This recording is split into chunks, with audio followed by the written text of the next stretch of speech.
House Justice Chairperson Representative Jervy Luistro, BSP Governor Eli Remolona, AMLAC Chief at 3 kongresista sinampahan ng reklamo na mister ni VP Sara Duterte sa piskalya. Ang kasama natin sa balitang yan si Radjuman Mike Goyagoy. RNN Live Reports.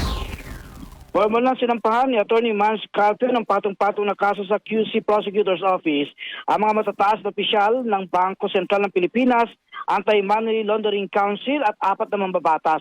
Mga kasong paglabag sa RA 9160 o Anti-Money Laundering Act, paglabag sa Bank Secrecy Laws at Data Privacy Act ang isinampa ni Carpio. Partikular na kinaso ni Carpio ay sina Bangko Sentral ng Pilipinas Governor Eli Remolona Jr., AMLAC Executive Director Ronel Buenaventura. Kabilang din sa respondent sa kaso ay si House Committee on Justice Chair Jervy Luistro, party list representatives na sina Percival Sendanya, Chel Jokno at Laila de Lima.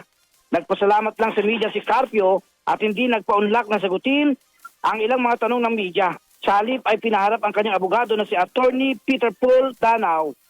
Ayon kay Atty. Peter Paul Danao, nagsabwatan ng mga nabanggit ng mga personalidad na ilabas sa mga classified records na maprotektado ng RA 9160 Anti-Money Laundering Act of 2001, RA 1405 ang Law on Secrecy Bank Deposits at RA 10173 o Data Privacy Act.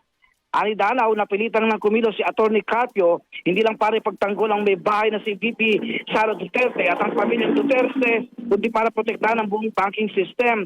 Ni Danao, malinaw nakasaad sa Section 8 ng AMLAC na walang exemption at absolute ang pagbabawal na ilabas ang anumang laman ng isang bank account, inuman maging mismong ang ulat ng AMLAC. Paliwanag ng legal counsel ni Atty. Carpio na mayroon tamang proseso na dapat sundin para ilabas ang bank statement ng isang individual at ito ay ang bank inquiry order na hilingin sa AMLAC, bagay na hindi nagawa ng nabanggit ng mga opisyales. Kasi ang AMLA, siya ang dapat na maglabas ng impormasyon. Diba? Ang AMLA kasi, kung titignan yung batas, ang AMLA ay ginawa para sa money laundering. Diba? Para siya mag-imbestiga ng mga money laundering acts. Ngayon, hindi mo po pwede gawin na wala ka namang money laundering na pinafile, tapos pagsisiwalat ka ng mga informasyon.